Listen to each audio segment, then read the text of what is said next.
over pede, terlalu percaya diri, tidak berbenah. Ya, kurang rendah hati, merasa sudah di atas awan-awan sana. Biasanya nanti akan disalib. Orang Kristen yang udah lama, pengetahuannya banyak. Kalau dia nggak berapi-api, suam-suam kuku nanti. Lalu kemudian hari dibalap dengan Kristen baru. Kita tercengang saja melihat pemakaian Allah. Tapi bukan atas diri kita, atas orang lain pemakaian Tuhan itu. Kita nggak boleh terlalu percaya diri. Bukan berarti kita minder atau pelin-pelan. Tidak ya. Sama sekali enggak. Saya selalu menerapkan sesuatu. Saya selalu mau belajar. Saya tidak mau merasa sudah nyampe. Udah sampai di situ. I've arrived. Done that. Been there. Bahasa Inggrisnya. I've arrived. No, kita adalah Kristen yang belum sampai di destinasi atau tujuan. Kita punya tujuan tapi kita belum sampai di situ. Kita sedang berjalan. Very important untuk kita itu tidak over pede. Di mana iman dibutuhkan, jangan pelin-pelan. Kita katakan ya dan amin. Aku percaya. Tapi kalau itu berurusan dengan ego kita, gak ada salahnya kita berkata semoga. Ya, doakan ya semoga berhasil. Itu bukan berarti orang itu gak persiapan. Setelah kita belajar untuk ujian, belajar sungguh-sungguh nih, sampai ngelembur-ngelembur, sampai meneguk kopi. Ya, saya masih ingat zaman-zaman saya belajar di Singapura waktu saya itu sebagai siswa. Waduh, susah. Susah, standarnya tinggi sekolah di sana. Maka saya ingat waktu itu pernah berapa malam itu saya gak tidur untuk belajar. Gak baik sih sebenarnya. Tapi waktu teman saya tanya sama saya diajari sih. Saya diajari sama orang tua saya dari dulu, dari sejak kecil. Jadi orang itu gak boleh sok-sokan. Ya kan? Maka saya selalu ngomong begini kalau teman-teman bilang, wah kamu pasti bisa bagus ya nilainya. Saya bilang semoga. Orang kalau bilang semoga itu dia gak persiapan, maka orang itu kurang bertanggung jawab. Tapi kalau orang sudah persiapan mati-matian, dia berkata semoga, itu berarti dia mawas diri. It's okay loh, bilang semoga. Ya, semoga. Tapi kalau seumpamanya misalnya kalau sebuah proyek apa atau Anda memimpin sekelompok orang untuk meraih sesuatu, jangan pakai semoga. Saya yakin kita pasti bisa, seperti Yosua. Yosua kan bilang gitu. Ketika semua pengintai, semua ragu. Yosua berkata, kita pasti bisa menelan mereka. Kalau Allah di pihak kita. Tolong pahami ya, hikmat praktis itu gak ada yang baku. Di setiap situasi kita harus sensitif dan peka. Tahu bahwa ini membutuhkan perkataan iman atau cukup kerendahan hati. Saya rasa kita semua harus belajar tidak boleh arogan. Jadi orang Kristen gak boleh begitu. Dan jemaat kita terutama. Jemaat kita ini tambah hari tambah besar. Gereja kita juga semakin kuat. Ketika kita semakin melihat berkat, penyertaan Allah. Dan jikalau kita dipercaya dengan berbagai macam sumber daya, kita gak boleh arogan. Sebagai gereja aja kita gak boleh arogan. Kita harus belajar. Selalu memperbaiki, memperbaharui diri. Jangan terlalu percaya diri tapi rendah hati. Mari kita sekarang baca Amsal-Amsal ini. Ada 8 ayat yang semoga saya bisa selesaikan semua. Ini adalah Amsal-Amsal Salomo yang dikumpulkan pegawai-pegawai Hizkia. Ayat pertama. Juga ini adalah Amsal-Amsal Salomo. Yang dikumpulkan pegawai-pegawai Hizkia, Raja Yehuda. Stop. Jadi ini Amsal-Amsalnya Salomo. Ya semua tahulah Salomo itu adalah anaknya Raja Daud. Dia adalah raja terbesar dan terkaya sepanjang sejarah. Nah Salomo ini Alkitab mencatat di 1 Raja-Raja pasal 4. Gak usah dibuka ayatnya, ayat 32. Bahwa Salomo itu mengubah atau menulis 3.000 amsal. Sacing loh, 3.000 loh amsalnya. Kalau Anda baca seluruh amsal ini yang tidak semua ditulis oleh Salomo, ada juga yang ditulis oleh Lemuel dari ibunya. Amsal-amsal ini gak ada 3.000. Gak ada. Sayang ya, ada banyak hikmat yang tertelan. Jadi Alkitab ini menurut saya cukup yang perlu kita ketahui. Lebih dari itu mungkin kita gak bisa handle. Padahal Salomo mengubah 3.000 amsal. 1.005 lagu. Hebat gak? Salomo ini menciptakan atau menulis lagu itu 1.000 plus 5 lagi. Kasih ekstra. Dan semuanya itu tidak sempat untuk tertuliskan tuangan dalam Alkitab. Kita gak usah cari. Kalau kita baca kitab Mazmur, papanya Salomo namanya Daud, itu lebih terkenal, lebih tersohor sebagai pemazmur. Ternyata Salomo juga sangat musical, sangat nyeni dia. Saya kagum orang ini ya, gak tahu otaknya terbuat dari apa. Yang pasti Roh Kudus tinggal di sana, gak mungkin orang bisa berbuat begini. Gak mungkin orang bisa meraih demikian rupa. Tapi dari sini kita pelajari sesuatu bahwa asal kita itu setia dengan yang ada di depan kita, itu Alkitab.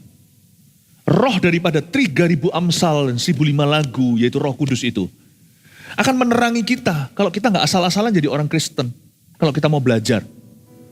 Setiap kali kita baca ayat-ayat di Alkitab itu, orang dapatnya cuma segini, Anda dapatnya segitu.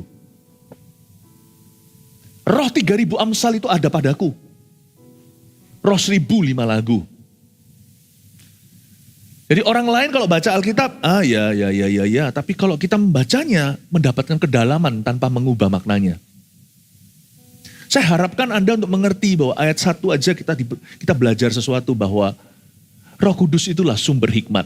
Dekatlah sama dia. Kalau Anda mau bisnismu jalan, kalau Anda mau pelayananmu diberkati, kalau Anda mau lihat keluarga Anda bahagia, mendekatlah pada Roh Kudus. Penuhi dirimu dengan Roh Allah. Jangan dengan hemat manusia atau hikmat-hikmatmu semata. Belajar untuk merapat dengan Tuhan. Karena Tuhanlah sumber hikmat. Dan hikmat itu gak ada tanggal kadaluarsanya loh. Dia itu berevolusi demikian rupa, tidak mengubah signifikansi, tidak mengubah makna. Tapi aplikasinya itu bisa saja. Untuk kita segala zaman. Karena lihat, Amsal-amsal Salomo ini dikumpulkan kembali oleh pegawai-pegawai Hizkia, Raja Yehuda. Loh kok ada 2 raja di pasal 25. Di antara Raja Salomo dan Raja Hizkia, Raja Salomo yang menggubah amsal-amsal atau menuliskan amsal itu, dengan Hizkia yang tidak menuliskan amsal itu tapi mendapatkan benefitnya, dan dia suruh pegawai-pegawainya untuk kumpulkan, itu termasuk nabi mungkin zaman dia seperti Yesaya, Hosea. Si Raja Hizkia ini suruh pegawainya, dia gak perlu tulis sendiri. Ngapain sih kita tulis Alkitab sendiri? Alkitab yang ada aja dari Tuhan untuk kita ini aja gak selesai-selesai kita lakukan. Ngapain sih setiap orang itu harus bangga sama produknya? Tidak sanggupkah kita itu leverage atau memanfaatkan apa yang sudah tersedia? Belajar dari Raja Hizkia, orang ini rendah hati. Dia gak merasa, oh Salomo raja terbesar, Hizkia itu raja besar. Dia gak mencoba untuk menyaingi Salomo. Tinggal ambil aja buku yang dia tulis, lalu dikumpulkan oleh pegawai-pegawainya, agar supaya kerajaannya Hizkia dibangun di atas dasar hikmat-hikmat yang sama. You know, people say, orang berkata, orang yang pandai adalah orang yang belajar dari kesalahan orang lain. Yang lebih pandai adalah orang yang belajar dari keberhasilan orang lain. Belajarlah. Ya, tidak ada metode yang sakral. Kalau kita melihat tetangga kita itu berdoa, hidupnya jadi dekat sama Allah, berdoalah. Kalau kita melihat teman kita yang satunya lagi itu melayani, lalu seluruh keluarganya itu berubah ya, sifatnya itu menyenangkan, melayanilah. Hizkia itu belajar dari zaman Salomo. Hizkia pun adalah raja yang besar. Dan ada kurun waktu yang tidak sedikit antara Salomo dengan Hizkia, yaitu 270 tahun di antara mereka. 270 years later, the same wisdom still applied. 270 tahun kemudian, hikmat yang sama masih berguna. Karena itu, Alkitab ini adalah warisan saya nomor 1 kepada anak-anakku. Loh kok bisa? Alkitab kan bisa beli di toko buku mana? Nggak usah jauh-jauh, di Pustaka Raja Wali di depan sini aja ada Alkitab versi beda-beda. Inggris sih kita tahu ada versi-versinya, NIV, NLT, KJV, King James Version, dan sebagainya. Ternyata Indonesia juga ada loh, saya baru tahu kemarin waktu saya ditunjukkan. Alkitab kan bisa tersedia, kenapa kok Pastor Philip berkata ini warisan? Gini loh, Alkitab memang gampang sekali kita beli, puji Tuhan di Indonesia yang bebas beragama. Tapi spirit mencintai Alkitab itu yang saya turunkan ke anak-anak saya. Karena saya tahu 270 years later, 270 tahun kemudian, the same Bible will rescue someone, will rescue my children. Alkitab yang sama yang akan menjadi pelita dan terang bagi jalan anak-anakku. Jadi anak-anak saya tahu dari kecil, papanya paling cinta firman Tuhan. Saya nggak pernah paksa-paksa saya dan mama mereka, saya dan istri saya nggak pernah paksa anak saya untuk baca Alkitab. Mereka baca tiap hari loh. Tanpa saya suruh, tanpa saya monitori. Mengapa? Karena mereka lihat dari teladan tiap pagi saya bangun tidur. Ya apalagi di zaman-zaman pandemi ketika masih sekolah dari rumah, mereka bisa lihat kebiasaan kami. Biasanya mereka pergi ke sekolah dulu nggak melihatnya, tapi sekarang melihat lebih jelas. Selalu buku pertama yang saya tuju atau aktivitas nomor 1 tiap pagi setelah saya bangun tidur, bahkan sebelum mandi, mereka tahu dari khotbah saya kalau saya berbahasa lidah 40 menit di ranjang saya sebelum badan saya itu bergerak. Sebelum tubuh saya itu bangkit dari ranjang atau tempat tidur saya. Itu tahu dari khotbah karena mereka tidak ada di ranjangku, mereka nggak tahu. Ya. Tetapi kalau baca Alkitab bukan dari pengajaran saya, tapi dari teladan. Mereka lihat hal pertama yang saya ambil, saya selalu berada di hadapannya adalah firman yang di tangan. Setiap kali mereka datang masuk ke ruang studi saya, ada sebuah ruang studi di kamar tidur kami. Mereka selalu lihat papanya di depan Alkitab berjam-jam. Jadi itu yang saya wariskan. Karena hikmat itu 270 years later. Apakah Tuhan Yesus akan datangnya selama itu nanti 200 tahun? Tidak tahu. Tapi kalau lihat tanda zaman saya ragu. Bahkan 2000 tahun kemudian kalau Tuhan belum datang pun, hikmat yang sama ini berguna. Buktinya Amsal sekarang masih dikhotbahkan dan orang mencatat. Amsal ini masih menyelamatkan kita hari ini. Never undermine the scriptures. Jangan pernah remehkan firman. Satu ayat pun jangan biarkan tak tergores di dalam keluargamu. Ayat 2. Jangan terlalu percaya diri tapi rendah hati. Ayat yang berikutnya, kemuliaan Allah ialah merahasiakan sesuatu. Tetapi kemuliaan raja-raja ialah menyelidiki sesuatu. Berhenti di situ. Kemuliaan Allah ialah merahasiakan sesuatu. Ternyata semua yang kita tahu dari Tuhan Yesus hari ini belum seberapa. Makanya orang Kristen yang terlalu percaya diri itu bodoh sekali. Atau yang sudah merasa tahu segala sesuatu. Biasanya usia menipu kita. Makin tua kita, makin susah berubah. Atau biasanya ada sebuah pepatah bahasa Inggris, grumpy old man. Orang tua yang rewel, yang usianya loh sudah mulai semakin tua itu biasanya semakin rewel. Kalau nggak hati-hati saya juga semakin susah diberitahu, semakin nggak gampang terima masukan. Anak kecil untuk belajar bahasa misalnya cepat sekali, makanya itu usia sekolah itu masa belia. Nggak gampang loh kita sekolah lagi setelah umur 40. Makanya saya upload, saya sungguh-sungguh bangga dengan pastor-pastor kita, jumlahnya belasan yang sekarang semua sekolah, ambil S2. Gak gampang loh, gak mudah, termasuk Pastor Moro di sini lagi sekolah lagi S2 nih. Ya betul ya Pastor Moro, susah gak masuk ke sini? Lebih gampang dulu waktu masa-masa kuliah. Gak gampang. Tetapi kita itu memang bertugas, bertanggung jawab untuk belajar sesuatu. Ya, kemuliaan Allah itu ialah merahasiakan sesuatu. Berarti apa yang kita tahu tentang Tuhan atau dari Tuhan hari ini belum seberapa Bapak Ibu Saudara. Teruslah belajar dari Roh Kudus. Makanya kalau Tuhan koreksi itu beri hati. Kalau Tuhan kasih pewahyuan baru itu catat karena kita itu mudah lupa. Kalau anak muda dulu lebih gampang. Sekarang kita ngingetin telepon orang aja.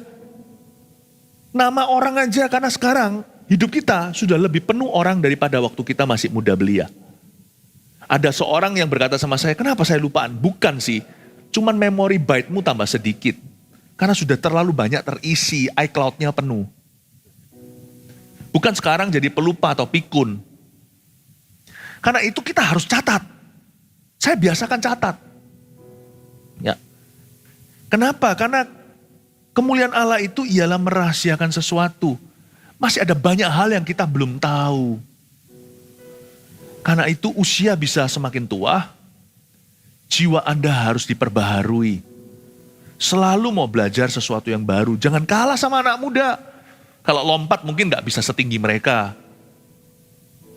Mungkin kalau kita itu aktivitas fisik nggak bisa sehebat mereka.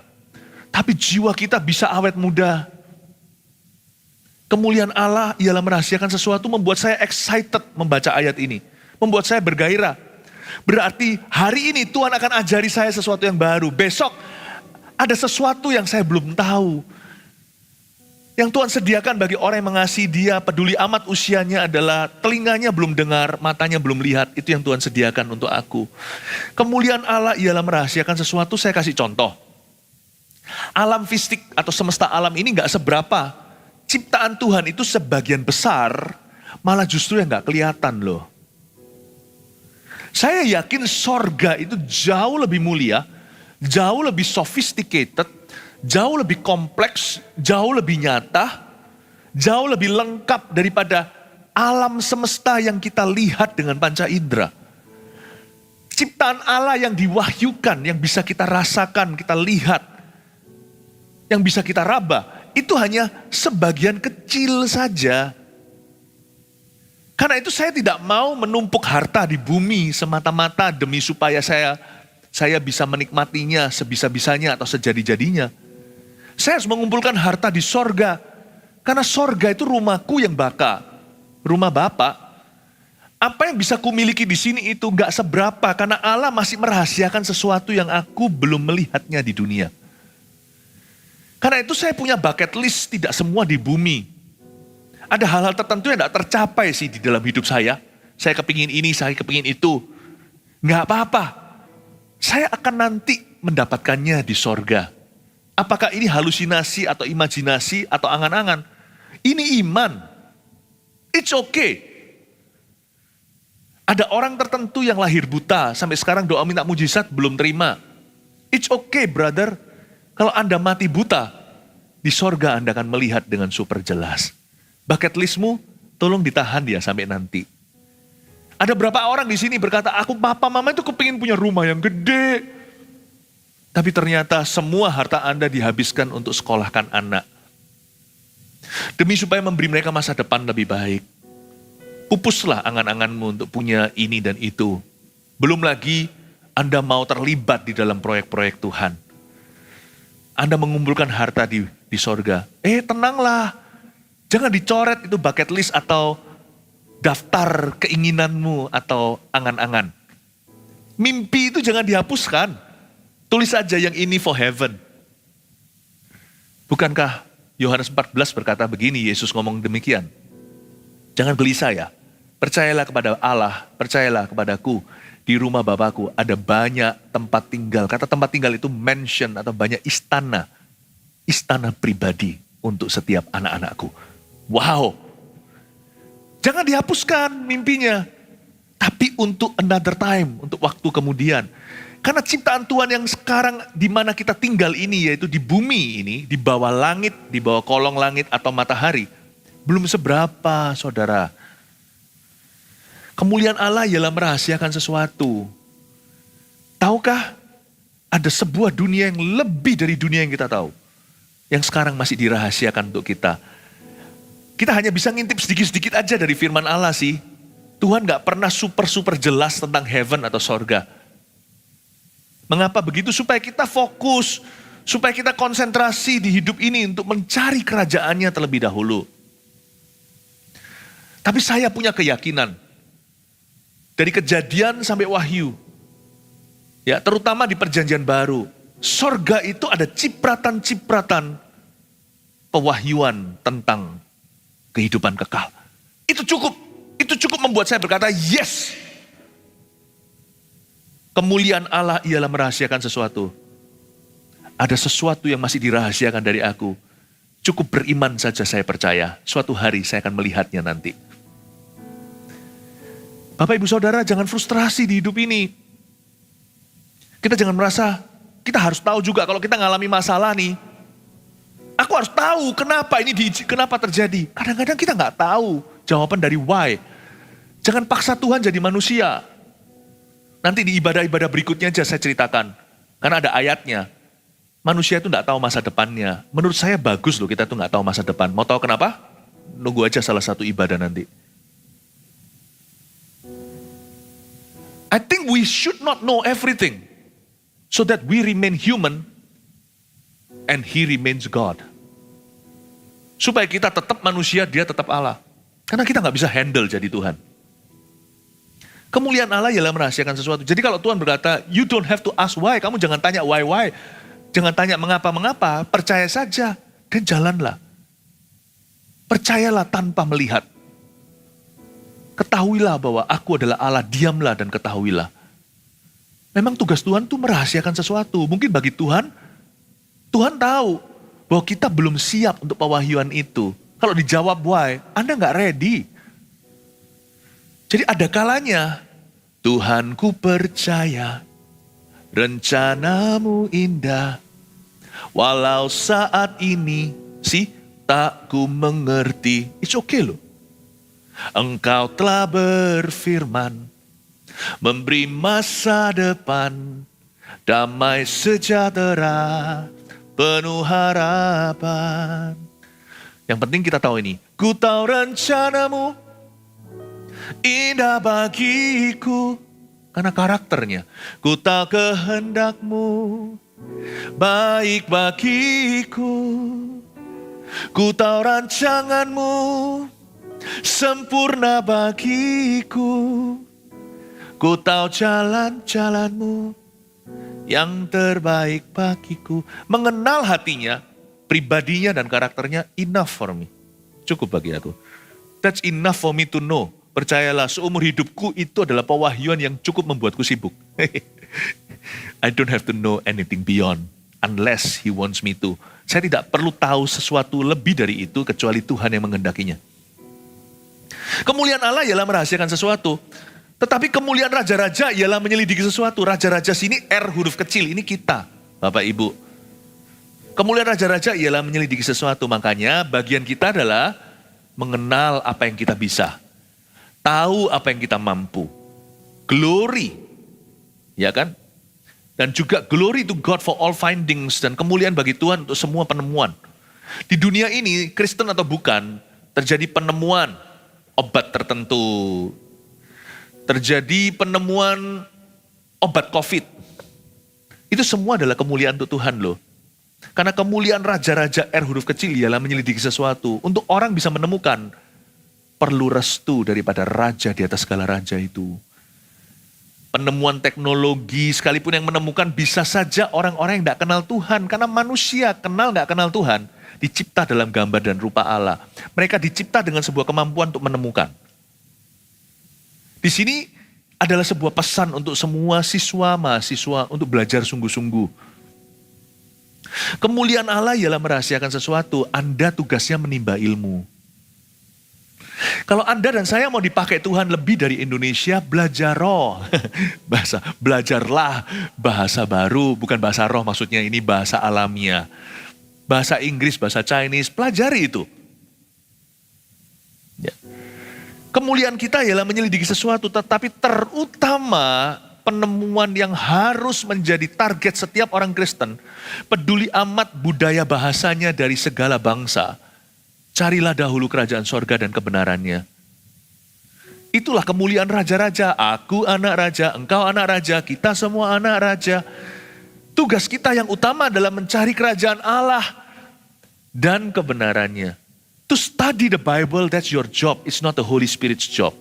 Bukan tugasnya Roh Kudus untuk Anda belajar Alkitab. Roh Kudus itu tugasnya menerangi. Coba bayangkan, Anda bisa nggak kalau andai kata Anda kasih lampu sorot terang gini, tapi kalau Alkitab Anda tertutup ya percuma kan? Jangan suruh Roh Kudus yang buka Alkitab untukmu. Bukalah Alkitab, ketika Anda membacanya, Dia yang membuka pikiranmu. Kemuliaan raja-raja ialah menyelidiki sesuatu. Selidikilah titah-titahnya. Sering dengar-dengar khotbah.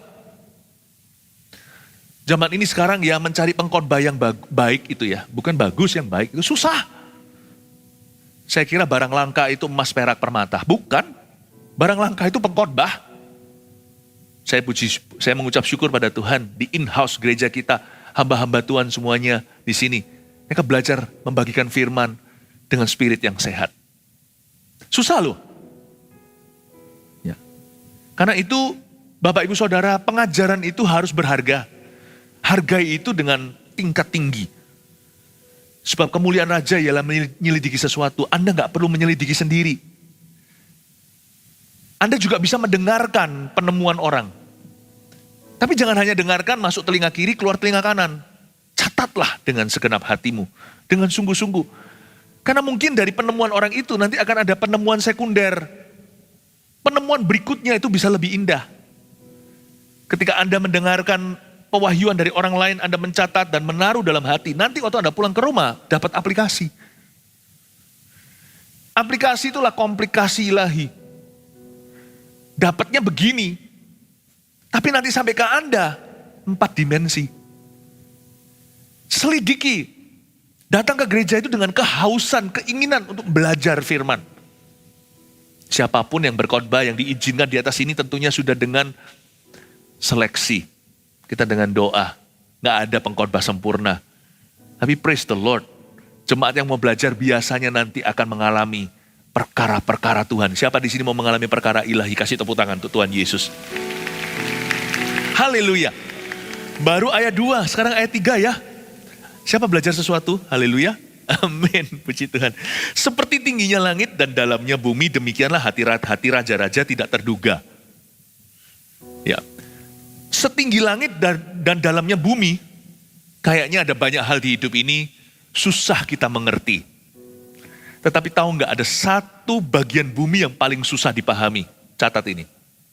Hatimu sendiri. Ini yang paling susah. Makanya itu setingginya langit dan dalamnya bumi, hati raja tidak terduga. Ini bukan hanya bicara tentang raja-raja pemerintah, tapi juga bicara tentang anak-anak Tuhan. Kita itu loh, hati kita aja kita nggak kenal kok. Makanya itu jangan suka menghakimi orang lain.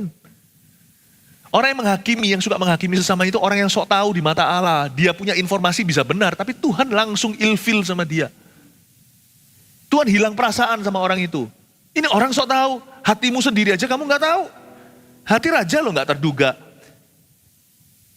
Kalau kita memang mau menghakimi, hakimi diri sendiri. Tapi jangan hakimi dengan spirit negatif, pakai spirit firman. Jagalah hatimu dengan segala kewaspadaan. Karena dari situlah mengalir kehidupan. Satu-satunya kalimat penghakiman yang saya izinkan ke hatiku sendiri adalah, jagalah hatimu dengan segala waspada. Saya akan tegas dengan hati saya sendiri. Yang namanya Philip Mantova ini ingin mengenal hatinya. Dan saya tidak bisa mengenal hati saya di luar hadirat Allah. Tugas saya cuma satu, dan orang yang akan mengikuti. Kalau kita bisa kenal hati sendiri, banyak orang akan mengikutimu. Mengapa sih orang mengikuti visimu? Karena orang tahu Anda clear dengan hati sendiri. Mengapa sih orang mendengarkan nasihatmu? Karena orang tahu Anda aman. Tugas kita itu gak usah jauh-jauh, suami istri gak usah gegeran di rumah. Kamu gak berubah, udah gak perlu orang lain berubah. Kalau yang mau berubah itu berubahlah dirimu sendiri. Minta Tuhan bantu. Seorang suami yang tahu hatinya sendiri, bukan maha tahu, tiap hari semakin kenal hatinya, dan tahu bagaimana Allah bekerja di dalam, in his heart. Nanti lihat ya, damai sejahtera turun ke atas rumah tangganya. Pertengkaran-pertengkaran pun kondusif sekali, tetap harus ada konflik dalam rumah tangga. Tetapi gak seperti biasanya. Gak ada skenario bumi hangus. Seorang istri yang kenal hatinya, cepat lambat suaminya pun dimenangkan kalau belum kenal Tuhan. Hati raja tidak terduga. Know your heart. Gak usah kita tahu langit, bumi, segalanya. Gak usah kita kepo. Yang penting pokoknya master your own craft. Kalau Anda manajer sebuah toko, kenalilah pegawaimu. Kalau Anda penjaga sebuah toko gitu, kenali produk-produknya. Kalau Anda ahli mesin, pahami mesin-mesinan. Kembangkan pengetahuan, mungkin ada mesin baru yang keluar Anda belum tahu. Just master your craft. Nggak usah kita tahu langit, tahu dalamnya bumi, nggak usah kepo, bahkan nggak perlu kepo rohani. Terus saja bertumbuh. Terus bertumbuh. Saya tidak di dalam bisnisnya berdebat. Itu tugas malaikat. Saya dalam tugasnya bertumbuh, karena itu tugas anak-anak Tuhan. Know your heart. People will follow you. Just know your heart. Oh haleluya, ketika saya juga tahu di area mana saya mudah tersinggung. Kalau saya disinggung di situ, saya belajar untuk mempraktekkan buah roh nomor 9. Penguasaan diri, pengendalian diri. Oh thank you untuk masukannya. God bless you. I know my heart. Aku tahu kapan saya bisa meledak di area tertentu.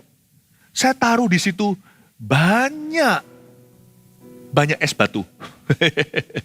Di area mana saya mudah suam-suam kuku, saya taruh api di sana. I just know my heart. And the church I lead will grow. My job is simple. To bring my heart always in the presence of my God. Tugas saya cuma sederhana. Membawa hati ini tiap hari ke dalam hadirat Allah. Udah.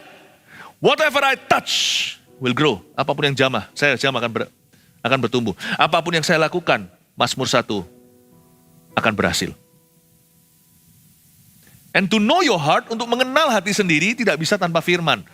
Karena ini adalah MRI Tuhan Yesus yang luar biasa, lebih tajam dari pisau samurai, bisa memisahkan antara sendi dan tulang, bisa ketahuan semua di dalam tumor-tumornya, bisa tahu, cacat celahnya semua tahu. Ini ya Alkitab ini adalah buku yang saya paling cinta dan paling saya benci. Ini adalah buku yang saya paling cinta karena saya tahu saya butuh, tanpa ini matilah aku. Paling saya benci kalau saya lagi salah, buku ini selalu benar. Gak enak gitu loh, ngerti maksud saya? Saya mau lari dari Tuhan, nggak bisa. Sudah ada semuanya di sini. Buku Alkitab ini, bagi saya adalah skakmat. Kejadian itu skak, Wahyu itu mat. Di tengah-tengahnya itu saya diskakmat. Saya diskakmati. Nggak bisa saya. Kemanakah aku dapat pergi? Menjauhi rohmu Tuhan. This book is so right. When I'm wrong, I hate this book. Saya punya love and hate relationship dengan Alkitab ini. Saya punya hubungan cinta dan benci. Alkitab bukan yang ini Alkitab khotbah saya. Ini pedang saya. Tapi Alkitab pedang bermata dua, pedang satunya untuk saya pribadi itu ada di rumah. Itu Alkitab yang itu pernah saya buang soalnya dulu. Pernah saya lempar gitu. Oh bukan yang itu sih, satu lagi. Yang ini tuh, Alkitab saya ada beberapa yang itu sudah rusak total. Itu saya pernah lempar dulu karena saya bencinya. Saya berkata, I'm not gonna read that. Waktu zaman saya barusan kumat-kumat awal-awal bertobat. Itu saya lempar. Tapi setelah saya lempar, halaman-halamannya semuanya beberapa rontok juga saya kembalikan. Saya kembalikan karena saya sebenci-benci itu, saya tahu saya nggak bisa jauh. Setelah saya lempar saya nggak tega. Itulah cerita saya dulu waktu saya awal bertobat. Jangan ditiru, buruk sekali. Tapi Alkitab ini luar biasa. It's so right. Emang dia nggak bicara tentang bisnis kita kalau kita bisnis apa? Tambang lah, perhiasan lah, bisnis F&B lah, nggak ada ditulis sih. Tapi pebisnisnya, hatinya tertulis dengan lebar di sini dilucuti. I hate this book. And I love this book. Demikianlah hati raja tidak terduga. Jagalah hatimu dengan segala waspada, dengan Roh Kudus dan dengan firman Allah. Amin. Oh haleluya. Kasih tepuk tangan untuk Tuhan Yesus. Praise the Lord. Ayat 4. Sisihkanlah sanga dari perak, maka keluarlah benda yang indah bagi pandai emas. Baca Alkitab tuh gini, ayat 4, sanga itu apa toh ya? Nah bagusnya hari ini ada internet, Anda bisa pelajari sanga itu apa, atau ada versi lain, Anda bisa compare. Tapi sampai sekarang terus terang untuk saya baca ini, saya belum tahu loh sanga itu apa. Mungkin kali kalau kita itu melebur orang-orang yang di perhiasan gitu mungkin lebih tahu ya. Maka keluarlah benda indah bagi pandai emas, mungkin itu adalah semacam faktor pemurnian ya. Kalau Anda baca Alkitab, kita baca Alkitab ayat, misalnya kayak ayat 4 gini, lalu kita nggak ngerti, move on ke ayat 5. Nah Anda kira-kira dapat comparison atau perbandingan. Sisihkanlah orang fasik dari hadapan raja. Oh oke, berarti itu tadi pemurnian. Maka kokohlah tahtanya oleh kebenaran. Sisihkanlah sanga dari perak, itu adalah ilustrasinya, alegori, maka keluarlah benda yang indah bagi pandai emas. Sisihkanlah orang fasik dari hadapan raja. Kata orang fasik dalam bahasa Inggrisnya wicked. Orang fasik itu bukan orang kafir, tidak beragama. Orang fasik itu orang munafik. Orang jahat, meskipun sudah tahu apa yang benar dan apa yang salah. Sisihkanlah. Maksudnya eliminasi, singkirkanlah. Kayak sanga disisihkan dari perak.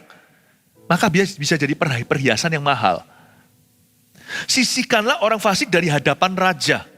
Raja di sini bisa bicara tentang pemerintah. Sebuah pemerintahan baru kokoh kalau kabinetnya diisi dengan orang-orang lurus. Orang-orang bagus tapi juga harus skillful. Tapi kalau orang pinter saja tapi jahat, kan Hitler. Makanya ini juga sebuah pesan bagi orang-orang, bagi setiap pemerintahan segala bangsa sebenarnya ya. Kalau pemerintah-pemerintah semua negara-negara mau melirik ke Amsal ya, mereka akan mendapatkan banyak benefitnya loh. Dan mungkin ada yang mendengarkan di sini sebuah pesan juga untuk negara kita tercinta Indonesia. Kalau kita itu mau negara kita kokoh atau kukuh, maka kita harus singkirkan orang fasik dari hadapan raja. Pemerintahan tidak boleh diduduki orang-orang yang korup. Orang-orang yang jahat, yang pikirannya untuk diri sendiri, bukan untuk membangun negeri. Tapi ini juga bicara tentang kita. Sisihkanlah orang fasik dari hadapan raja, maka kokohlah tatanya oleh kebenaran. Ada dua macam orang fasik yang tiba-tiba saya waktu merenungkan ayat ini muncul di pikiran. Bahasa Inggrisnya dulu, tipe orang jahat itu ada dua, dari dua sisi atau dua angle, dua sudut ini biasanya menyerang. Tapi kita nggak tahu itu serangan. Karena kita taruh percaya sama mereka hingga suatu hari kepercayaan kita atas mereka itu mencelakakan kita sendiri. Orang fasik di sini atau wicked people terdiri dari counselors and associates atau penasehat dan sahabat. Hati-hati ya, kalau Anda lihat anak Anda rusak, yang perlu diperbaiki bukan anak Anda saja. Harus berbarengan, bersamaan, Anda bicara ke anak Anda karena itu adalah anakmu. Anda berhak berbicara dalam hidupnya, kalau selama ini absen ya mulai lagi. Tapi medan perang kalau anak rusak misalnya, itu selalu dua, bukan satu, bukan anak itu. Selalu dia akan punya, Anda coba cek, penasihat anak itu siapa? Siapa dia look up? Siapa counselorsnya? Nggak tentu dia counseling ya. Kalau anak itu mendengarkan di internet, atau mendengarkan di apps misalnya lagu-lagu yang sifatnya bicara tentang suicide, bunuh diri. Ya itu konselernya. Dari situ dia dapat nasihat. Itu yang harus disingkirkan. Baru kokohlah dalam kebenaran. Bukan hanya penasihat. Hati-hati coba lihat sahabatnya siapa. Siapa yang telepon dia? Siapa yang ajak dia di tengah-tengah minggu? Atau weekend bahkan tidak perlu ke gereja, siapa yang ajak dia untuk membolos gereja. Check and recheck again who their counselors and associates are. Coba dicek lagi ulang siapa penasihat mereka dan siapa sahabat mereka yang jahat. Penasihat dan sahabat. Penasihat dan sahabat yang jahat. Anda singkirkan itu, 50% solve. 50% lagi anaknya. Bisa jadi bukan 50, 60, 40. Biasanya anak itu sendiri lugu. Tapi dia rusak karena seseorang. Merokok misalnya. Mana ada anak kecil tiba-tiba minta rokok? Dikasih teman. Kasih teman. Saya pernah merokok dulu. Tapi untungnya waktu saya sekolah SMP, saya sekolah di Singapura. Waktu itu setengah tahun masih sekolah dulu bahasa. Belum masuk sekolah beneran, tapi masuk ke les-lesan. Teman-teman saya di situ itu orang Jepang, orang mana yang belajar bahasa. Tapi yang paling rusak adalah orang Indonesia. Memang orang Indonesia itu pemimpin semuanya dalam baik maupun dalam jahat. Orang Indo itu rusak-rusak di situ. Teman saya ada satu tuh rusak banget. Nah, lalu habis itu saya diajar yang enggak. Lalu saya ditawari, lalu setelah selesai waktu break keluar sana, nih rokok. Saya ambil rokok itu. Ya, saya mau ambil rokoknya. Oh, terus dia bilang, enggak ah. Ini tinggal satu, ini buat gua. Dia bilang. Teman saya orang Jepang di sebelahnya. Saya bilang, saya minta rokokmu aja. Saya mau coba. Rokok dia mentol.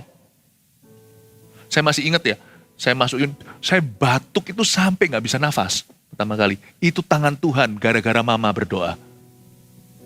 Kalau enggak saya jadi pecandu. Yang ini perokok tadi, untung saya gak coba punya dia. Karena punya dia ini pecandu berat ini orang. Ini rokoknya rokok yang berat.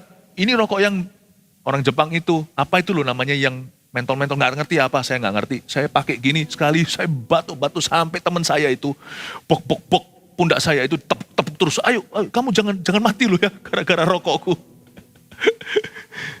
Nggak ada orang itu mau rokok, itu semua suggested. Itu suggested. Tapi apa boleh buat karena saya sekolah luar negeri jauh dari papa mama. Makanya kalau anak Anda mau taruh di luar negeri atau luar kota, yang pertama jangan cari university saja. Bersamaan dengan itu cari university kos-kosan atau tempat rumah. Cari gereja. Pokoknya terima nasihat ini, catat baik-baik. Kalau anak mau luar kota, puji Tuhan. Paling tidak sekarang di seluruh Indonesia pipeline-nya atau pipa-pipanya jalan. Gereja kita ada di mana-mana. Army of God kita buka di mana-mana. Hari ini akan buka satu di Surabaya Timur. Kenapa? Supaya orang-orang anak-anak muda yang beralasan gak bisa datang jauh-jauh dari timur ke barat sejauh Tuhan membuang dosa. Ya sudah, kalau gitu kita taruh di situ. Di luar negeri juga ada. Gereja-gereja kita di mana-mana sekarang. Mulai tambah banyak.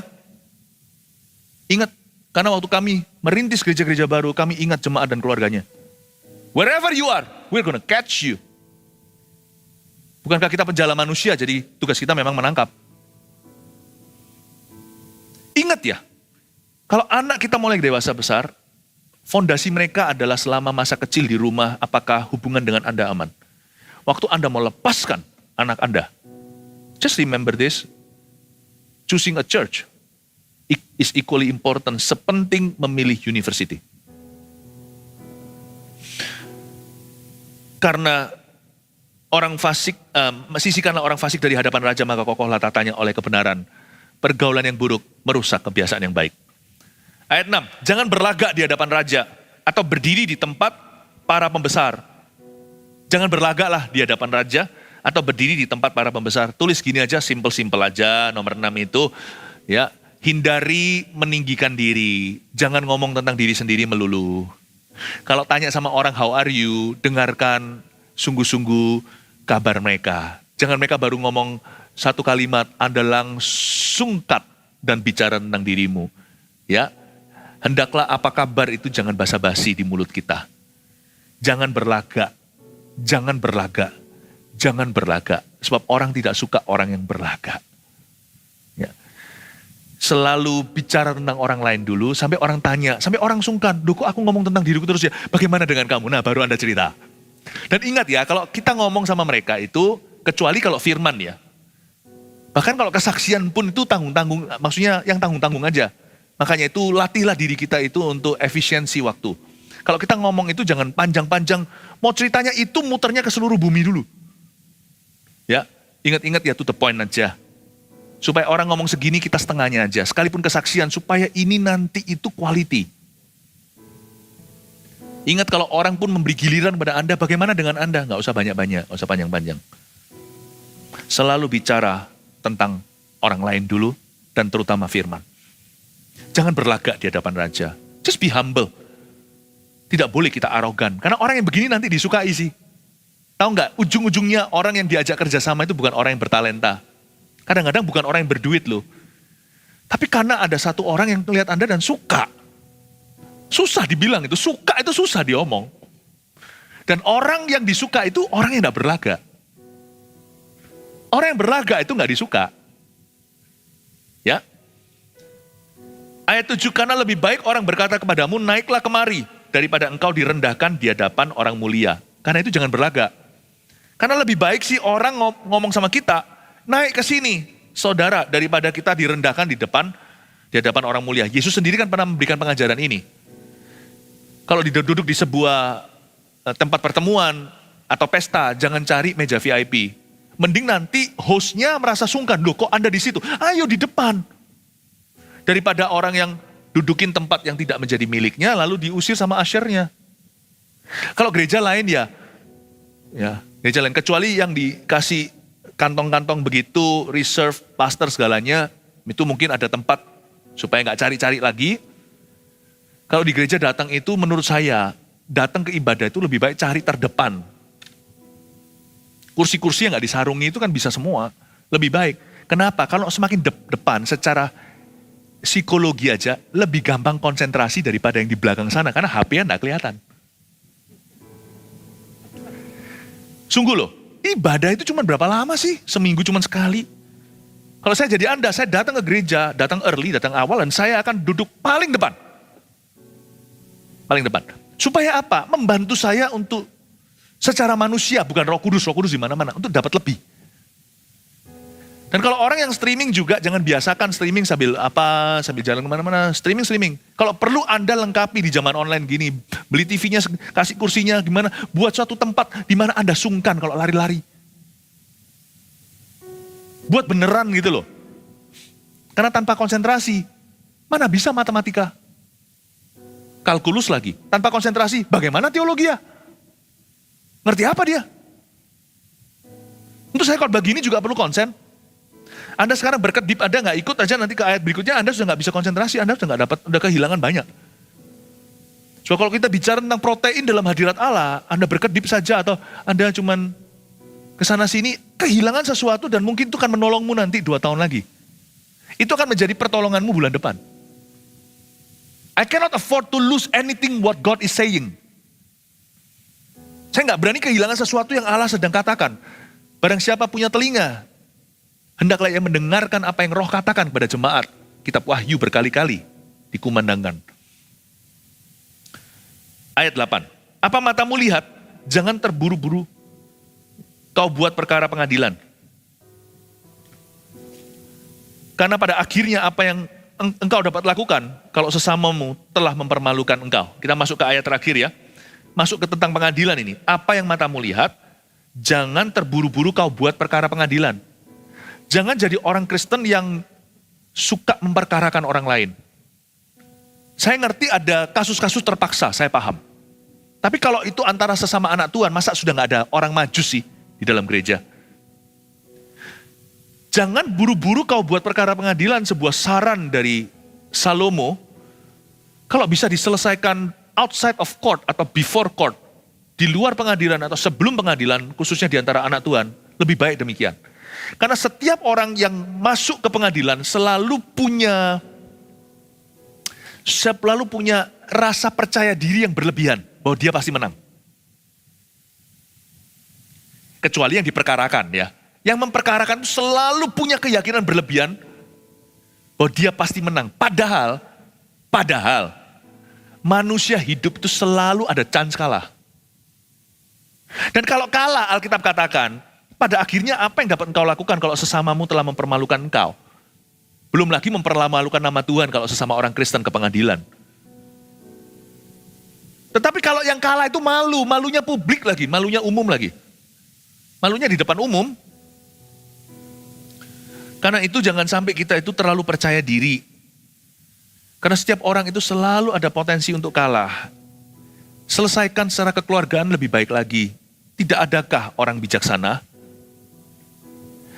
Saya sebut begini aja. Kalau di sistem pengadilan negara lain, selalu ada juri jaksa, ada jaksa penuntut pembela, hakim jaksa, dan juri. Juri ini terdiri dari orang-orang awam. Lucu ya, orang-orang bayar habis-habisan untuk pengacara, ujungnya juga keputusan di tangan rakyat. Hakim itu akan tanya sama jurinya. Wasitnya dari pengadilan itu 12 orang-orang citizens ordinary yang dipilih oleh pengadilan. Ternyata pengadilan pun kalau di luar negeri begitu, ujungnya selesai di tangan everyday people.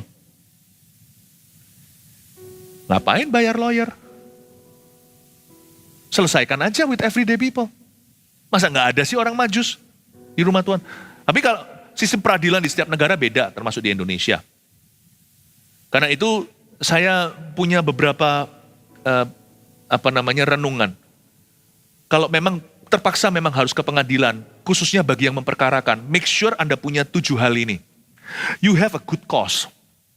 Anda punya tujuan yang bagus. And you have a good purse. Harus punya dompet yang bagus. Mesti tebel dompetnya. You must have a good lawyer. Harus punya pengacara yang bagus. You must have a good evidence, harus punya bukti yang bagus. You must have a good judge, hakim yang bagus. And you must have a good jury. Kalau memang ada seperti itu, jurinya harus bagus. And satu lagi yang terakhir, you must have a good luck. Good luck ya. Semoga menang. Kalau enggak, mendingan ayat 8 dilakukan. Jangan terburu-buru kau buat perkara pengadilan. Jangan dikit-dikit ngancam. Karena di Indonesia pun orang punya satu kebiasaan buruk. Ini peninggalan zaman-zaman Orde Baru. Lu gak tahu ya gua tahu siapa? Koneksiku. Gini loh, saudara. Gak ada yang free. Karena itu kita tidak boleh dikit-dikit mengumbar ancaman. Awas ya, nanti aku gini. Aku laporkan begini. Janganlah. Sebab Anda tidak tahu nanti sebelah situ backingnya siapa. Bisa sama-sama berdarah-darah. Anda tidak akan tahu. Jadi orang Kristen tidak boleh sok-sokan. Jangan terlalu percaya diri. Please just rendah hati. Banyak masalah bisa punya solusi. Dan banyak hal bisa solve dengan sendiri. Haleluya. Kasih tepuk tangan untuk Tuhan.